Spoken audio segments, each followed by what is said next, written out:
Selamat siang, saya Widya Sania akan menyampaikan berita teraktual yang terjadi di seputar Sumatera Selatan dalam info hari ini, Jumat di Palpos Channel.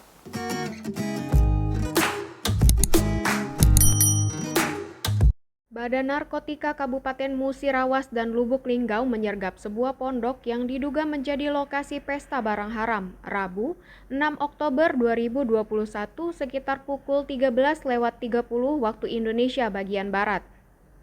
Pondok tersebut berlokasi di Desa Muara Tiku, Dusun 2, Kecamatan Karangjaya, Kabupaten Musirawas Utara.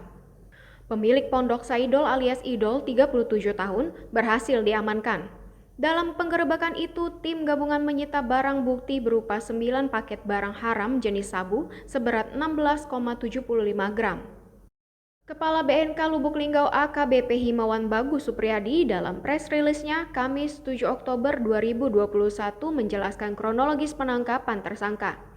Katanya penangkapan itu berawal informasi dari masyarakat. Dari nyanyian tersangka, kini BNN sudah mengantongi identitas bandar yang menyuplai kepada Saidol dan sedang dalam pengejaran. Sementara kepada awak media, Saidol mengaku melakoni bisnis narkoba itu karena desakan ekonomi lantaran harga karet sedang murah. Mariati melaporkan dari Lubuk Linggau untuk Anda. Saidol alias Idol.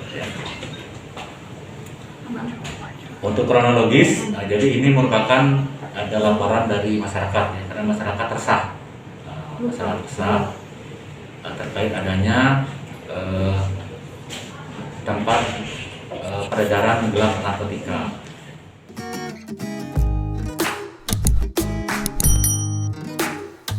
Demikian info hari ini, saya Widya Sania dan segenap kru yang bertugas mohon undur diri. Terima kasih, selamat siang.